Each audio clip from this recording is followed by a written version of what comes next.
everyone, good evening. It is so great to have you all here for our official unveiling of Multiplicities, an artistic exploration of racial disparities in cancer outcomes at MIT's Koch Institute. The works that we have on display in this multimedia exhibition are deeply personal manifestations of many dynamic facets that relate to cancer equity. Our works range from digital collage, drawings, writing, mixed media sculpture, painting, clothing garments. And one theme that stands out to me as the curator of this exhibition that I see is present in all the works is this topic of resilience. And we'll get deeper into this discussion around our artist panel. But I wanted to highlight this key theme in that it is an incredibly important one that I feel is often left out of conversations around racial health equity. We can't talk about eradicating health disparities without acknowledging what has happened in the past and without acknowledging resilience in the community. Each and every artist in our Multiplicities cohort and their stories and their work are embodiments of multidisciplinary artistic excellence and of dynamic resilience. Ife, Bianca, Nygel, Ryan, and Stanley, thank you for sharing your energy with us. Thank you for sharing your work with us. And thank you for truly exemplifying the powerful impact that artists can make in health equity focused conversations. How you guys doing? Welcome. My name is Stanley Rameau, founder of Paul Rameau. My piece is right here, the clothing garments as well as the photography on the wall. Paul Rameau was created after my father, who passed from cancer, multiple myeloma, in 2016. So it's a mixture of his wardrobe essentials and my love for streetwear. The messaging for Paul Rameau is we encourage individuals to live their renaissance, which means reaching their fullest potential. And so a little bit in regards to just my story in general. Growing up, I watched my father tap into many different creative talents. He was a painter, he was a carpenter, he loved music within his church. Oftentimes he would encourage me to, do paint work, draw. He would encourage me to watch him create, carpentry. My background, my parents come from Haiti, so if you know Haitian or Caribbean parents, they don't like spending money on things that they don't need to. So my father would build cabinets and chairs and anything that he could use his actual hands, in which, one, it was his passion, but then also to be able to, save some costs on things. My mother worked 3 jobs, and so a lot of the times oftentimes I spent time with my father. He would drive me to school, drive me back. We would listen to 106.7. That was his favorite station. So our favorite song we used to listen to was Toto Africa, and rains down in Africa, right? And so originally I thought it says it rains down in Africa, and I'm like, obviously it's a tropical continent. But yeah, so we would just share a lot of just different simple moments. It wasn't a lot of conversations between me and him when I was a child, and when he ended up getting older, we ended up both getting older. Ideally, he ended up moving to Florida. So my time with him didn't spend as much time with him, me living in Boston and him living in Tampa. And so ultimately the irony is, once I was in college, after college, our relationship started to, improve more. When I was a child, I wanted to hang out with my friends, play basketball. He's telling me to be an artist, be a creative, practice piano. And so he would force me to every Saturday morning to play piano for 4 years. Don't ask me to play nothing right now because I probably forgot everything. But ultimately, when he ended up passing in 2016, it was a process because we found out that my father had prostate cancer early on. And so they caught that pretty early, in probably around like 2013, 14. But when it came to him figuring out that he had multiple myeloma, it was in 2015, and they caught him stage 4. And so ultimately it was extremely scary because you hear everything that just all the nuances of, individuals who get cancer. Oftentimes you don't, see that they make it through. And keynote speaker mentioned, ends up vanishing. And obviously, for me, I created this piece, Dear Paul, because there was a lot of things that ultimately I didn't know how to say, just because Caribbean parents, we don't often have like an amazing relationship with our parents where it's affectionate, it's communicative. It's more so, this is what you're kind of doing. And we shared a lot of our creative moments and more so silence. But, getting older and spending time with him, it felt like, as our relationship started to improve, that time was already being taken away from us. And so, being in Tampa in December of 2015, speaking with the nurses and the caretakers, and, like you mentioned, it's not often individuals that look like us. There wasn't, a lot of, grace in letting us know when they pulled us into a room that she didn't believe that he would make it to his birthday, which is April of 2016. And so, it was just felt like, a cold way of delivering, a particular amount of news that was obviously heavy, understanding that stage 4. We felt like, well, we're trusting you that you're telling us this information, and, we kind of have to take it and, what do we do with it? Luckily, my family is a family of faith, and my sister was like, I don't appreciate how, you're mentioning in the news, but, our God is a faithful God, and you try to keep me continuously encouraged. I feel like by nature I'm kind of an introvert, so, during the whole process, felt very mute, didn't know how to like really process, but, ultimately ended up, my father did make it to his birthday, and, that was a special moment for us, and, watched him multiple myeloma attacks, the blood cells, the bone, so it was a hard process, getting to that point, but ultimately he made it to his birthday, and, through the summer he started to get better. I remember he sent me a picture of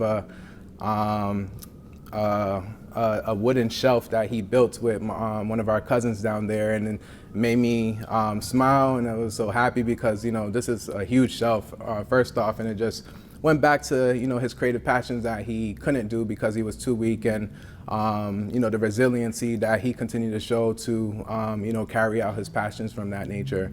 I remember him sending me a picture of him in church, beating on drums, and, again, tying back to his passions as far as being involved in his church, and he wasn't able to do that during cancer. In September, he actually preached for the first time in his church of 2016, fall 2016. They sent me a video of that, and that was amazing to see. And so, for me and my family, we thought like, things are turning around the corner, but eventually he ended up getting called to do a small procedure in which he didn't end up making it out of. And so he ended up passing in 2016. And so when I ended up creating the brand, Paul Rameau, it was, really trying to turn, my pain of my father passing and turning it into power.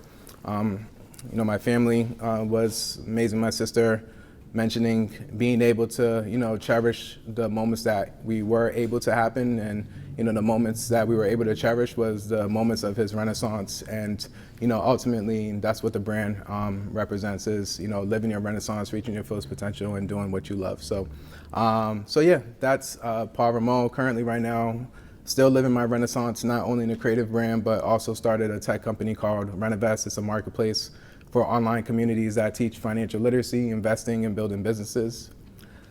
I see my friends over there, so they kind of get me a little emotional. Appreciate y'all coming through. But yeah, so, we just recently launched our beta app, 150 users, launching next month on the App Store. Doing a lot of amazing things in the startup community ecosystem out here, and, thank you, Anu, for, having me share my story. Been impactful in regards to, just, making this come into fruition, and allowing me to share space with, all you amazing artists. So, but yeah, thank you, and I'll talk more about my artistry and my work a little later on. Thank you so much. Thank you so much, Stanley, for sharing. That was very moving. Hi, everybody. Welcome. My name is Bianca Rose. I am a writer. I've written 2 books in the past. I was introduced to this exhibition through Anu. She's the one who kind of pointed out to me that I'm an artist. I'm like, wait, no, I'm not. I'm a writer. She's like, you're an artist. I'm like, okay, cool. So I don't know if you guys got a chance to look at it, but it's right here. My artwork is actually the first sheet of paper that I took to write notes on for my second book, which is called Fearless, A Dissection of Jamaican Spirituality, A Path to Unity and Triumph for the African and Non-African Diaspora. And the reason why I started to write this book was because of my father passing away from brain cancer in 2011.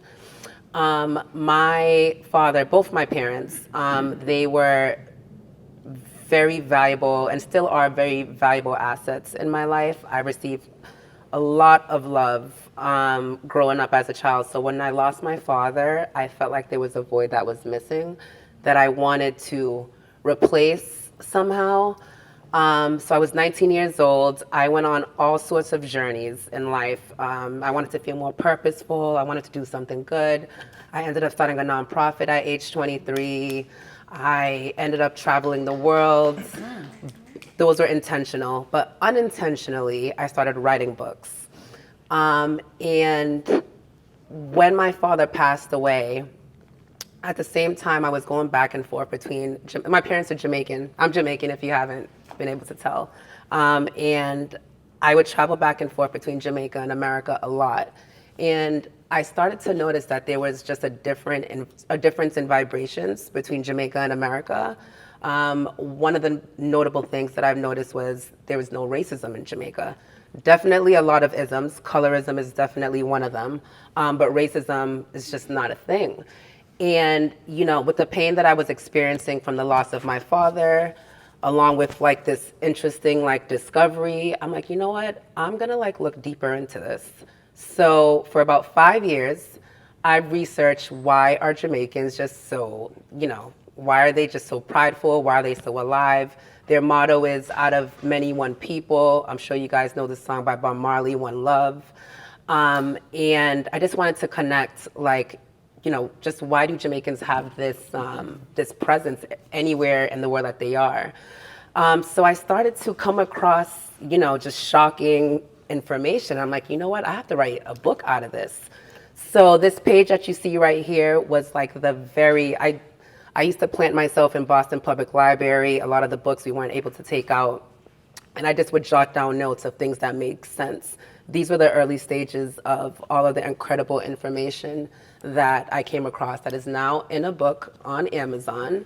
And yeah, I guess that's it for me. My father, just to mention too, he got his cancer treatment at Dana-Farber Cancer Institute and Johns Hopkins in Maryland. And they gave him a diagnosis, life expectancy for 2 more years when they found out his diagnosis, but he ended up living for 5 years. And, you know, Anu keeps bringing up this word resiliency, and all I could think about was, you know, how resilient my father was. He lived longer than way longer than the doctors expected him to. And, you know, I saw my father cry one time during the process, and I know it was very hard for him to go through, but the amount of strength that he exuded to, you know, his family, to us, his kids, especially like his kids, he knew how much, you know, I loved him. It was just incredible, and it's still incredible to think about, you know, resiliency. I love that word a lot. So my work is actually called Roots of Resilience. And yeah, that's it for me.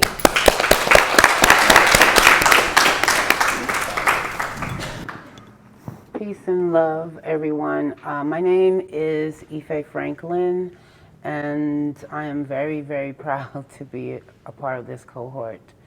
And I had no idea that I was going to receive this award. So I want to thank you, Anu. Thank you so very much for all the work that you put into this and bringing us all together. I would never have known these wonderful people who are here in town, and thank you for introducing us and having us together here. Everybody so far has talked about the journey of cancer in their families. And I will say that my mom had breast cancer, like it was in the 70s when my mom was diagnosed. So the chemo treatment at that time was horrendous. Thank you for shaking your head. It was horrendous. And the things that I saw, my mom is 80. How old is my mom? My mom's still alive. She survived that. It was absolutely horrible and absolutely scary. I remember being so stressed out as a teenager and worried that my mom was going to die. Going to school every day, worried that my mom was going to die. I remember going to one of her treatments. I only went once. To see my mom go through that and how brave she was. And I don't even know if it was brave. She wanted to live. So I don't know if that's bravery. She just wanted to live and be with her family. So that's my experience with cancer. And every time I get a mammography, I am terrified. Every time I go. And every time I get my results back that it says negative, I'm like, whew, you know, because, you know, the history, it could just pass to any of us, but it hasn't. So my coming across this exhibition, my connection to this exhibition, I don't know if I saw the call for artists. I remember receiving an email. Maybe you did. Okay, no. I think I got the call, and I do remember sending an email saying, thank you so much, but I don't think my work fits this exhibition. You're talking about cancer, you're talking about, I just don't think my work fits. And Anu was very gracious, and she sent me back an email, and she didn't say this, but this is what it meant. She was, well, I beg to differ. Let me, so she sent some images of cells, and then she put my drawings next to the cells, and that was it. I was like, oh my God. And then it kicked in a memory. I also am a indigo dyer and a textile designer. I had a show, I was in a group show at Emmanuel in the 90s. And there were two people there who I didn't know were doctors or scientists at the time. They said they were studying science. And they came over to me and they asked me, they said, are you a scientist also? And I said, no, I am not. And they said, but this tapestry is I don't remember what they said, the helix of the something, something. They went in and they said, everything that you have here, we have seen in a petri dish. We have seen this. And I was like, oh, okay. Because my work, I know that my work is very spiritual. And my work is cellular, and my work is celestial. My work grows out of my ancestors. Everything that I do, all of my work is connected to my ancestors. My drawings, people ask me, how did you do that? What are you thinking about? I'm not thinking about anything. I'm in a total trance. I am receiving downloads and live streams from my ancestors every time I'm working, whether it is my photography or writing a book or creating a film or these drawings. This is how I'm connected. And the Dogon people of Mali look to the star Sirius B. The Dogon people found this star before Westerners created a telescope to find it. And people are still baffled. How do these people who are, quote, primitive, how do they know about the star? How do they know? In their pantheon, in their religion, they say that beings came from another galaxy and gave them this information. Once Westerners created and found the star and created instruments to be able to see it, which I don't know why they had to create an instrument. They could have just asked the Dogon because they could see it. But you know, a lot of times scientists need proof. They need the data. And my thing is the proof is in my voice. The proof is in my cells. The proof is in my song. The proof is in my narrative. So it would be really great if scientists could really get out of their head and get more into their heart. That's what our keynote speaker is talking about. Our keynote speaker understands this technology, this connection of technologies. So I incorporate ancestor energy into everything that I do. And my pieces are these 5 pieces over here on the side that are layered, textured drawings that have a very cellular, celestial, not even feel, it's what it is. So please take a moment and go over and really, one of the pieces is called Deep Dive, but take a deep dive. And also in the auditorium, which I'm very, very excited about, there you can have a more immersive experience with my drawings, and there is a soundtrack. So after we're done here, I invite people to go into the auditorium to get more, to get an embrace of my work. And with that, I will pass the mic. Thank you all.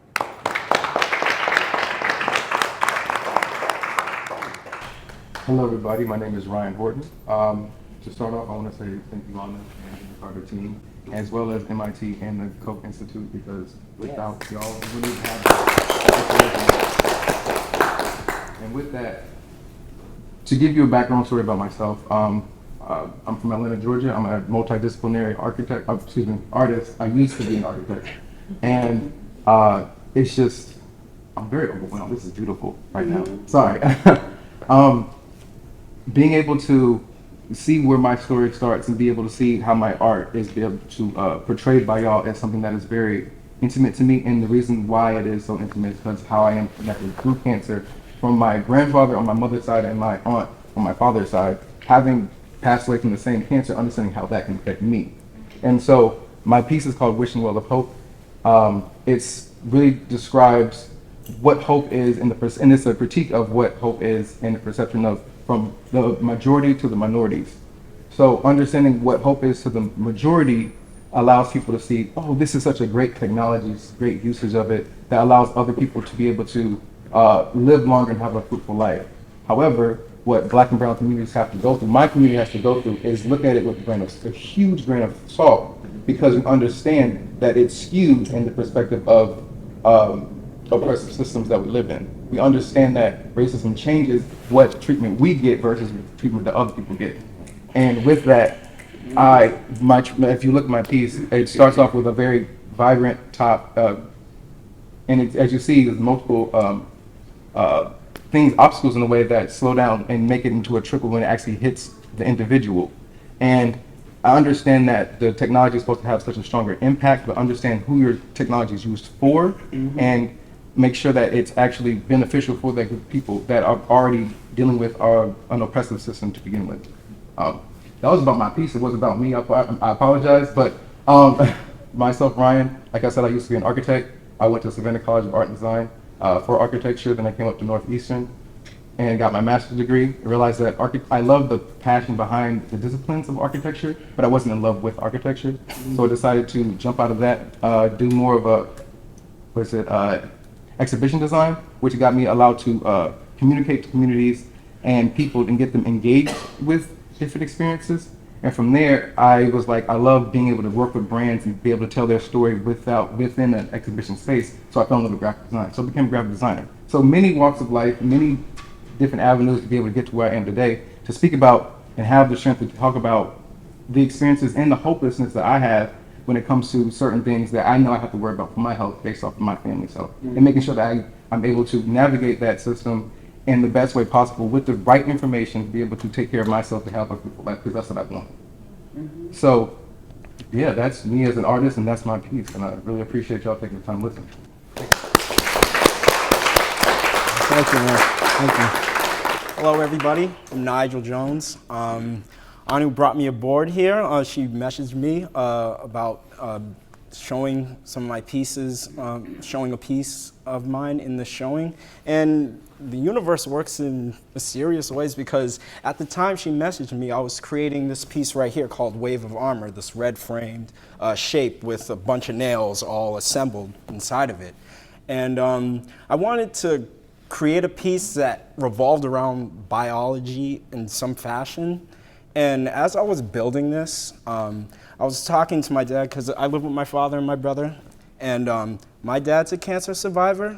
When he was 1.5 years old, he had this rare form of cancer called retinoblastoma, and that was growing behind his eye. So at that age, they had to remove his eye and give him a prosthetic glass eye, and he's lived with that his whole life. So it's hard for me to picture him with 2 functional eyes. And he also has been battling diabetes and still is for the past 4 years. So he's just constantly fighting these illnesses, and it's so evident because I see all the medicine bottles and the stress of financially keeping on top of it, which is a really big problem as far as disparity goes, especially in our community, because there are so many family members that I know who just passed away too young, even though it was preventable, whatever diseases they had, but it's just too expensive.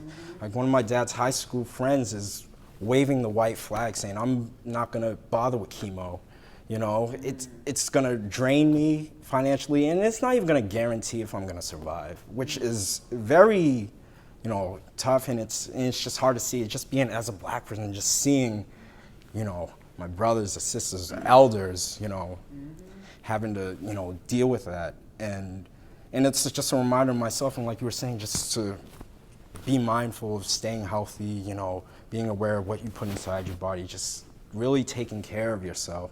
And in regards to this piece, Wave of Armor, the nails represent this battle on a microscopic scale that's going on in the human body, whatever illness is happening and whatever diseases are going on, where the circular sides of the frame are closing in. At the same time, the very acute sides, the very sharp ends, the nails are pushing it away. So it's just this tense, battle going on, and the nails all going together. Just visually, it looks like armor. I mean, it looks like knight's armor. So I titled it based on just objectively what it looks like to me, but just the meaning of it's a lot deeper, because nails, and a bunch of nails, shows resilience. It shows strength, because nails hold things together. Assemblage of many nails becomes stronger. And that's what I see in my father all the time. I mean, last weekend I was helping him build a deck in Jamaica Plain, and he just still has that in him. Despite all the challenges he has going on health-wise, he's still a fighter, and that is the biggest inspiration, and always will be. And I'm so blessed to have a man like him in my life. And yeah, it's super powerful. And I thank you again for letting me come be a part of this so I can share this story, because it's super important. It really is. Thank you. So I was in a transition from high school. I was going to this very rigorous high school called Boston Latin School. And I was it was my freshman year at St. John's University in New York. So, being in school, first of all, was a distraction for me, a great distraction after my father passed away. But, in addition to the distraction, my mom, especially my mom, and I know Anu knows my mom pretty intimately, she literally just outpours love all the time. And it's something that comes from, it's a part of our family background in general. You have to be super strong. You have to just always get up every day, have a positive attitude, and just pour love onto others, period. That's how my mom raised us. So that's the treatment that I got from my mom, and that I still do get today at 32 years old. And it is a huge, just thinking back in retrospect, at the time I didn't know how valuable my mom was in those times. Honestly, I just kind of always wanted to be alone, and she just always wanted to be in my space, and she still does now.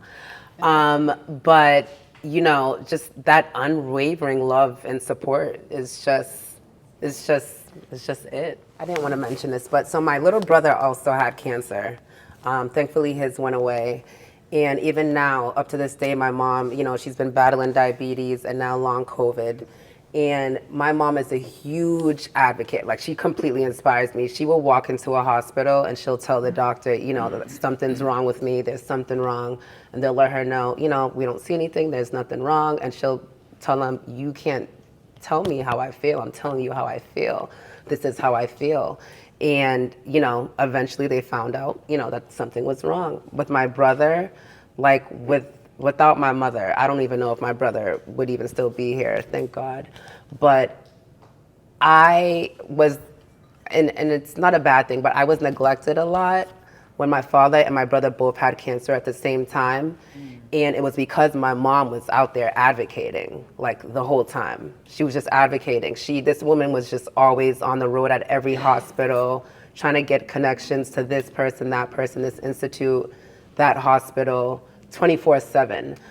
So advocacy, it's kind of like sad to say, but I feel like in today's times, we need to advocate for ourselves in order to even get better healthcare. It's kind of like, it's like normalized now, and it shouldn't have to be that way, but it is that way today.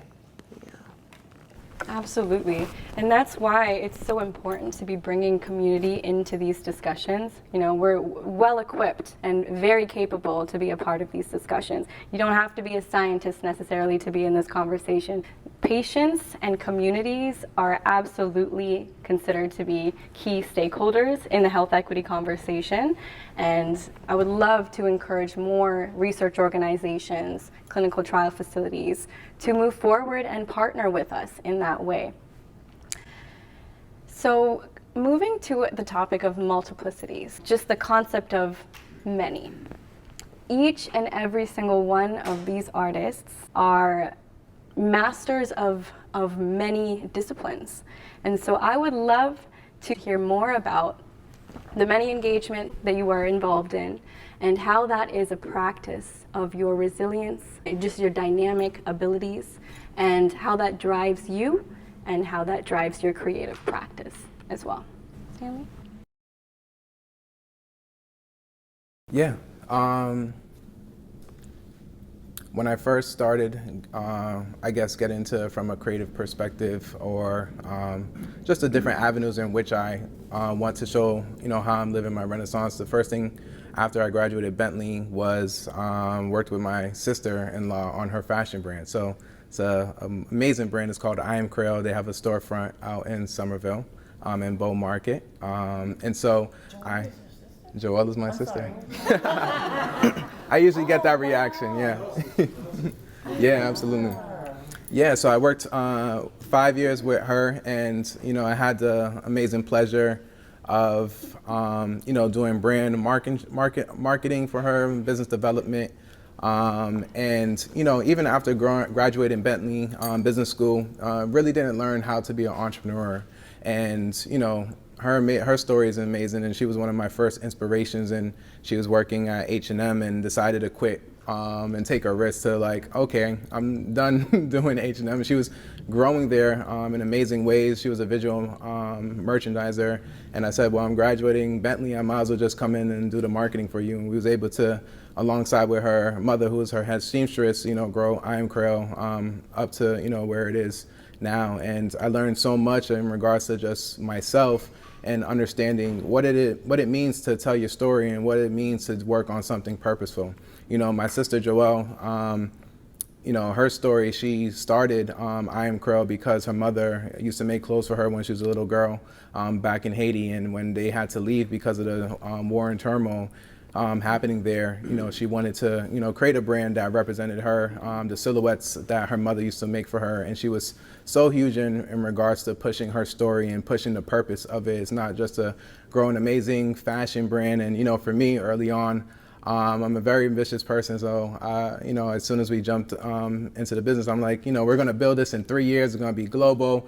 And, you know, for her, it's like, you know, that could be amazing, but it's really a matter of, you know, how are we touching individuals and how are we inspiring? And so, you know, working with her and from an inspirations, you know, inspired me, in which when I did start to create Paul Rameau, and, you know, one of my best friends, Bri here, he's worked in a lot of my different businesses. And, you know, eventually when I decided to, you know, start Paul Rameau, I handled a lot of the business side of, I Am Creole. And so for me, I didn't oftentimes believe that I was an artist. I didn't believe that I was a creative. The creative nature that my father instilled with me, I felt like it got lost for many years until I started the brand. And, we talk about community and family and individuals that supported me. And my team for Rameau, in which we've, collaborated many times on different designs and editorials and pieces, and the brand that we've been able to build was, friends like, Brian, who's part of that team, and he would tell me all the time, you are creative, you are an artist, and, instilling those affirmations. And, my sister Joelle, the same thing. And communities are really important because they remind you who you are. And individuals see your greatness, oftentimes before, you actually do. And, now I'm living in my best, renaissance, or living in my fullest confidence, building this tech startup. And the idea of, we are one thing, right? You're not only artists, but, we're many different things. I'm an artist, I'm a creative, I'm a designer, I'm a tech founder. And, all of these can and will be amazing things as I continue to build this. And so, with Rameau, we stopped designing a little bit, but really I wanted to challenge myself to tell the story of my father. And, during the time of building the brand, it was, my father inspired me to do this. All right, let me tell you about the clothes and the fashion, and kind of like, not talk about the vulnerable stuff. And, this year, as I, continue to, build this brand, I really wanted to challenge myself to, tell more of the story. And, our first opportunity was at Mass General Hospital and speaking on cancer equity. And,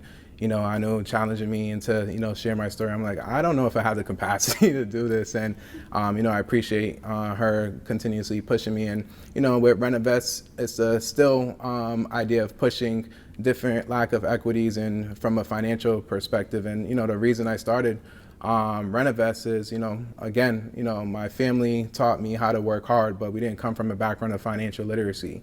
And even going to Bentley University, it's a prestige business school. They have a trading room. Never traded once. Been in there for five times my whole 4 years, and really because I didn't feel like I belonged, and I, didn't know what I was supposed to do, being there, just because I didn't have that understanding and felt like I was behind the 8 ball there. And so, it was really when I started in 2020, it was a silver lining, and, pain and struggle when it came to what we all had to deal with in 2020. But with Renovest, I started learning how to invest through different online communities that, would happen on Discord and Slack and Telegram. You probably guys know how AMC and GMC would run, and a lot of people made a lot of money, but it was because of the conversations that was happening online and through social media. And understandably, financial literacy is not taught in schools, but there are individuals and communities in which you can be able to learn and grow and make money with. And that's how I ended up understanding an avenue of seeing problems in a particular space. And the reason I ended up creating the brand was because, or Renovest brand, is there wasn't a lot of people of color, in these actual communities. And I was learning from amazing folks, but not a lot of people look like me. And so created this one sheet document of Google Doc said how I learned how to day trade. And it was just like links and things that I just ended up learning. And I thought I was a hot shot because I made some money in the summer. But I sent it to, a few of my boys because, again, with community, you don't learn something and keep it to yourself, you share it.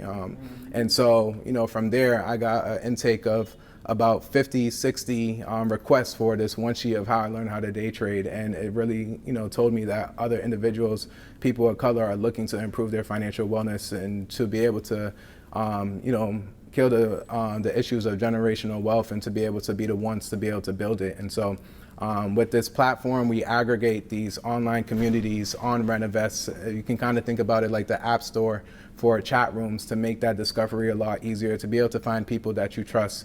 We crowdsource reviews and ratings, and so you're not only hearing from the individual who is considered a quote influencer, the subject matter expert, but you're hearing from the individuals who actually made money with them, to be able to provide more trust and transparency in this particular space. And so, yeah, we're doing some really cool things. Speaking, just finished Boston Startup Week. We're going to be doing some really cool things with Beckman next week at their conference, Boston FinTech Week. So, for me, I'm an entrepreneur, and I love doing what I do, and it's very difficult and it's hard. I've been doing it for full time, over a year now. But when you speak about we want to live our fullest potential and take those particular risks, you know, you do things that you're passionate about, and you know, attack those dreams. And you know, that's what Anu is doing with Nucarta, and that's what all these individuals on the panel are doing with their artwork.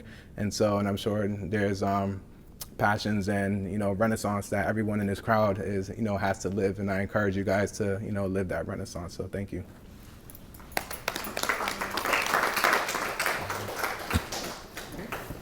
So I feel like I already kind of like talked about that the last time I was rambling. But Talk more about fearless. Fearless? Okay. All right. Yes. So fearless right now is my heart and soul. Like I mentioned to you guys already, I made like a huge like discovery in my life when I realized that Jamaica doesn't have racism. And I was born and raised in America, where I've always been like used to racism, not per se personally, but, you know, on a national scale, on a global scale. So I was just, you know, when I'm in Jamaica, and not a lot of people know this, but I don't know, how many people have been to Jamaica here? Okay, quite a few. So I'm not sure if you guys have seen Jamaican Asians, so Jamaican Chinese, Jamaican Indians, Jamaican Caucasians, and all these people speak Jamaican patois. And so it was kind of like a culture shock for me, just going to Jamaica and seeing everybody like get along, and more than that, have these other cultures respect the African diaspora. So I needed to delve into that more, because it was just, you know, again, I was born and raised in America, where racism is so prevalent. So I mentioned already that it took me about 5 years to write the book. And the intention behind writing the book was to look for patterns. I was trying to find a formula to share with the rest of the world, like how do Jamaicans do this? So I was looking for patterns from the beginning of, you know, life in Jamaica up until now. So before Europeans even brought Africans over to Jamaica, they were the Tainos and the Arawaks that were there. And then, you know, Europeans came, then they came with the Africans. And then after slavery was abolished in 1868, they had this thing called indentured servitude, where that's where they brought Indians over in the late 1800s, and then Chinese people in the late 1800s. And then slowly the Irish came, and then the Germans came. So today, especially if you're in Jamaica, you'll be able to see it more visually, but Jamaica just represents this very just colorful, happy vibe, if you will. And writing Fearless was extremely important to me, because if I didn't go out of my way to uncover this information, because of the void that I was feeling from losing my father and wanting to feel more purposeful, I would have just never came across this information to share like with the world. So I think that's really it about Fearless. The book is online as well. It's on Amazon. And if you guys have any questions afterwards too, I'm more than happy to have personal conversations too. Okay? Ashe, everybody. Okay, I want to ask the question again, because it's totally gone. But I can start anywhere. But first I want to say, these earrings that I got these from your sister. I got them from her shop. Oh yes, and I was thinking today, should I wear these? Something said, wear those earrings. You see, this is what I'm saying. This is how spirit works in my life. I was told, I was guided to put these earrings on. I had no idea that she was your sister. That's amazing. I added the white dots. She sells it, and these, I'm gonna tell you, they're made in Haiti, and they're leather.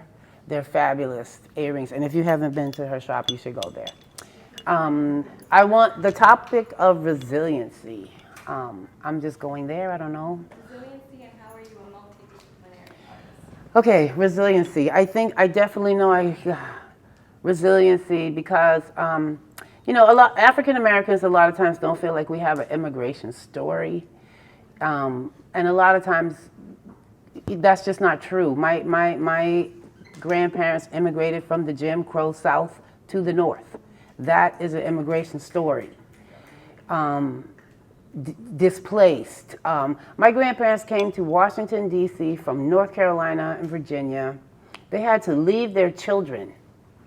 They left my mom and her brothers for years as they went to D.C., toiled, did what they needed to do. My grandfather at one point was an elevator operator. My grandmother was a domestic. I didn't know any of this because when I met my grandparents, my grandmother was a housewife and my grandfather owned a fleet of taxis. So that's how I know them. And so once I started to hear their stories, it was really shocking because they wanted us to make sure we had anything and everything. I didn't realize we weren't rich. We weren't rich at all. But we weren't poor either. Like, I don't know, maybe we were, but it didn't feel that way. You see, that's part of the resiliency. Part of the resiliency is love. Love is what got my people through. Love is what got every black person in the diaspora through that had to deal with the slave trade, plantation existence, etc. Our love got us through. Our ancestors loved us into the future. That's why we're here right now. And that's why I hold my ancestors in such high esteem. I'm sorry, when you look around and you see your friends, it just makes you feel really good.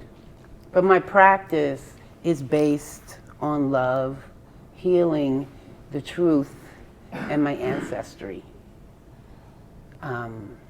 They talk to me. They come to my dreams. I get downloads and live streams from other places. And I'm very happy to receive them because they're honest, they're true, they're loving, they're never scary. Like people say, oh my God, how could you have that altar? Oh my God. That's because, when the colonized mind will make you feel afraid of your indigenous life, of your indigenous cell matter. Your indigenous cell matter is in there. And your ancestors do not want you to forget them. So it's not, when you see somebody lighting candles and singing songs and having processionals, I have now added processionals to my work. Part of my work, I have built life-size ancestor slave cabins. They have been in Franklin Park. They have been in South Carolina. They've been in Franklin Park twice. I started incorporating ring shouts into my practice of ancestor worship. If you do not know what a ring shout is, please Google that. But I will tell you right now, a ring shout came with our ancestors from Africa. The Gullah Geechee people are the people who hold this particular practice, but the practice of dancing in circle or sitting in circle, that is sacred. If you look at my work, there's a lot of circles. And that's because the circle to me is infinity. It just keeps going and keeps going and keeps going. And that's what we do. That's what my people do. We just keep going and keep going and keep going. Because, not just because we have to, but because we want to. A lot of times people say, oh, because we have to. No, because we want to. We want to live and be healthy and be happy and do the things that we want to do. Have graphic design companies, write books, be architects, and other types of creatives. My work fuels me. My work heals me. And I want to be the biggest mirror that I can to reflect that back to my communities. And when I say my communities, I'm not just talking about the African American community. I'm talking about the Black diaspora. I'm talking about my Haitian brothers and sisters, my African American brothers and sisters, my Jamaican brothers, everybody, all of us, come together so that we can heal, so we can understand better, get our financial literacy, and get our health care, understand the system. Last year I got very sick and I had to go into the hospital. I didn't know anything. And I happen to have a friend who's a nurse practitioner. And when I was in the hospital, because I hadn't been in a hospital ever since I was born. I have never been in a hospital. And all the doctors, this was what was really deep. The doctors, every one of them that came in there said, "You've never been in a hospital. You don't take this.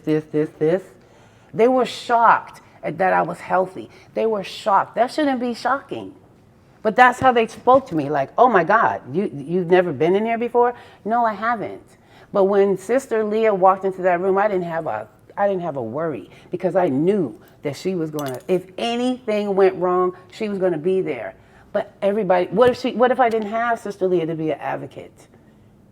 She taught me how to navigate, because I didn't know. And if you don't have that, you could be lost in the system for so many reasons. So resiliency for me, and how it connects to my work, is through my ancestors, through my friends, through experiences. Again, people ask me, "What are you thinking about when you're creating?" I'm not. I'm in it. I'm creating. And that takes technology, it takes science, it takes math, it takes all of these things. All of these things, a lot of these things that I've shied away from, like math and science, I'm like, I don't do that. But yes, I do. Yes, I do. And when I can't do it, I'm going to hire somebody to do it. No, really, because I have these dreams. I know what I want to do. So I need to hire a carpenter? Okay, I will do that. I need to hire an architect? I'm going to do that. I need branding? Now I know where to go. You know what I mean? So, and I just want to say there are people in this room. And resiliency. I'm resilient because I didn't get here by myself. Okay? Letta Neely is in this room. If you don't know who Letta Neely is a writer. Letta Neely just wrote this one-person play. They're traveling with it. Letta was the editor of my book, The Slave Narrative of Willie Mae. Letta wrote the script for the film, The Slave Narrative of Willie Mae. You can watch it on YouTube if you like. Sean McGuffey is here. Sean has been a collector of my work, so is Letta, a collector of my work, and also Sean was vital. Sean was the stick man for our ring shout, and very vital in the fourth cabin coming to life, right? Jean, she's over here on the other side of the wall if you can't see her. The reason, okay, the very first cabin that we put together was purchased by the Fitchburg Museum. It's because of Jean. I'm about to embark on an adventure with Now and There. I don't think I should give too much away, but thank you, Jasper. Thank you, Now and There, for asking me to come aboard, because of the ways that I work, because I am also involved in these processionals. At this point, I do so many different things, and I don't do them like one after the other. I sort of go over here and go over here, and that's my rhythm. The processionals. I've done processionals. I'm finding places here in Boston. You can find the graves of enslaved people. You can find the gravestones of enslaved people here in Boston. There are 2 women buried in Harvard Square. There's 3 people buried in Dorchester North, right over there by the Strand. There's enslaved people buried in Brookline. They're everywhere around here. You go down south, you can't find the tombstones. They're here. You could just Google where enslaved people buried Boston. It's not, the information is there. Your ancestors are calling you. They want you to visit them. Don't be afraid to go to the graveyard and visit them. Check out how people in Mexico, the Day of the Dead, they go sleep out. They have meals. They have music. They're not afraid. Western society has taught us to be afraid of our indigenous selves. We cannot afford to do that, because when we do that, we lose a huge part of who we are. And we need that to continue our resilience. We need that so that we're not we're fearless, right? So this is how all of these technologies fit into my work. So I hope I answered the question. I don't know if I answered the question.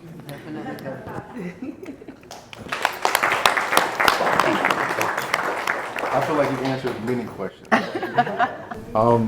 So the question is about multiplicities and multidisciplinary. I would like to say that is myself, and I'm confident enough to say that now. My multidisciplinary, starting from if I was a child, talking about watching Dragon Ball Z and loving that, and then seeing Boondocks and realizing that you can have black people on television doing the same thing but cooler. I was like, okay, there's a possibility. So being able to see that, being able to then jump into architecture, realizing that I don't know what I'm doing. I'm not the best at math, but I will map that building up if I need to. So realizing I'm able to do that, and then also finding my lane in each of those things, such as architecture and graphic design and exhibition spaces. Just being able to navigate different spaces and utilize the same thing that you learned from prior experiences in those environments. Because I think that that's something that you would always pass on and utilize, because people don't see it. I got my graphic design job because I was an architect, because I see things differently. I don't have to be the same that you've already had. What is that? What good am I in that regard for you? I bring something new. I bring a new perspective, and being able to be so confident and say that, and have. I'm very proud of myself to have the confidence to say that in front of everybody, because I utilize my art to speak and be so loud about it, because I've always made sure that I had to fit into a system that made sure that I'm not messing with anybody, because I understand that I am seen as a threat outside of these walls, outside of all these walls. Even in this wall, this is what it is. And understanding that, and understanding that gives me the power to understand how I can see and perceive different people, and utilize the skill set that I've learned from prior engagements to then now, and understand how I can move around you to make sure I'm perfectly fine, and understand that you look kind of suspect instead of me. So it's great it's great for me to just be able to say that and utilize my art and let my art speak loud enough that more people can see me. And I don't know what else I can say. With that, my art has brought me here. This is my first full year this September. My art has brought me here. My art is giving me a solo show next year. And just, my art is myself. It's me, and I'm very proud of that. But, it's my multiplicities. All right. Nice, man. Thank you. So, my multiplicities, I do woodwork. I'm a furniture builder, my day job, and then when I get home, I make my art on the side. Growing up, my dad was a carpenter and his brother were building contractors, so my mom couldn't watch me. I was on the job with them, and I just watch how they built stuff, what tools they needed to pull things off, and I just thought that was so cool. Like, I want to do crazy, cool, creative stuff like that. And on the side, I was drawing because I love anime, superheroes, comic book stuff, and all that. That, to this day, that just sticks with me, and science fiction and all that. And engineering of various kind, architecture, just a bunch of things that I just find so intriguing that motivates me to create. And in college, I got my degree in interdisciplinary arts, where I drew, I painted, I did sculpture, I did metalworking, I learned how to weld in school. And then my first job out of college, I worked at this custom logo and sign making company in Seaport. And it was kind of a surprise to me, because I was put in a position where I had to start learning how to build off of blueprint drawings, which I'd never done before. I've never done any kind of engineering like that prior. I was just at an art school, so I had to learn really quickly.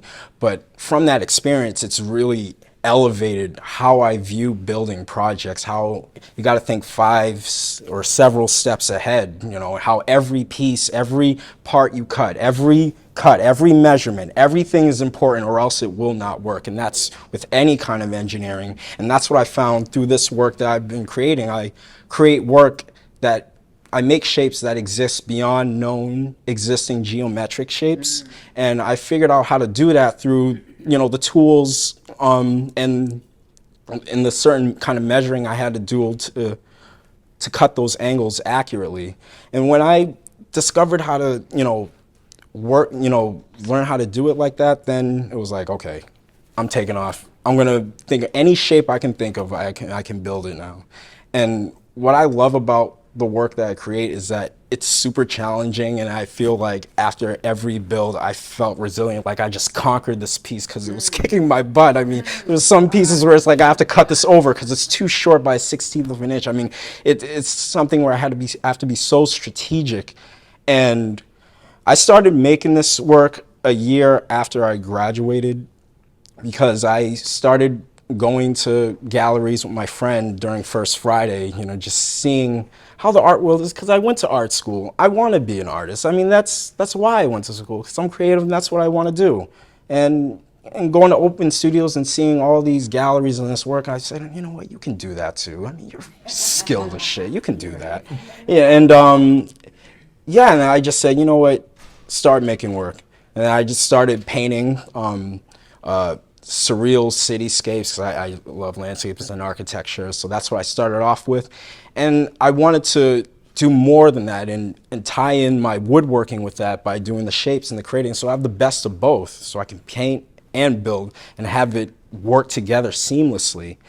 And it's done great things. I was able to get my first showing in 2017, 2 years after I graduated, at the National Center for Afro-American Artists in Roxbury. Barry Gaither, thank you so much.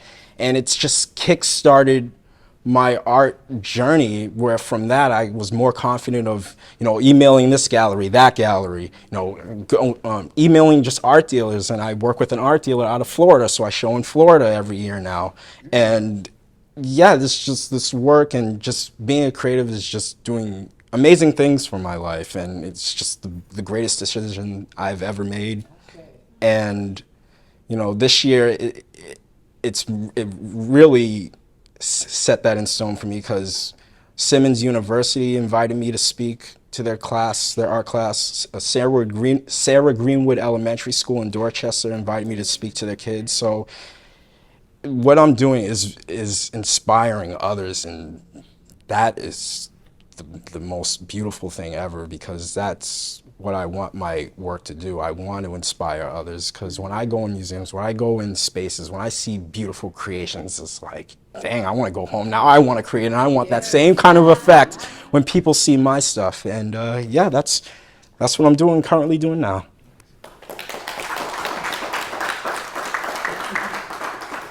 Based off of what you were saying, and the confidence of like when you get invited to other institutes and seeing that your work is able to be in that, like it's a crazy feeling. It like, is, to be able to understand like obviously the racist reality that we live in, but being in the institutes that you know that you would never think that you'd be a part of, and like, no, that's my art in the museum, and I'm proud of it. And then you see the kids that look at your art, be like, yo, you're the inspiration for them. It's just, it's such a feeling of just. Yeah, because it's feelings like, I know my work is I don't want to swear, because I know it's pretty damn good. So if you all don't show it, you all are missing out. That's, yeah. Yes, when I had work at the MFA last year, and when they had the gallery talk, and to see the young people looking at your work and looking at you, you know they're cooking. Their minds are cooking. They're cooking. They're like, if she could do it, I can do it. And that's what you want. You live your life and you teach by example. All you have to do is live your life and do what your purpose is, and others will follow. This is the most multi-talented, dynamic, fearless, resilient, just beautiful group of individuals that I have had the pleasure of bringing together for this cohort of Multiplicities. It truly just feels like divine alignment that we've all come together, and I'm sure all of you can see the alignment as well through the personal stories, through the work, how that's manifested in the work as well. So I'm truly so grateful. Can we just give another round of applause for us? Thank you.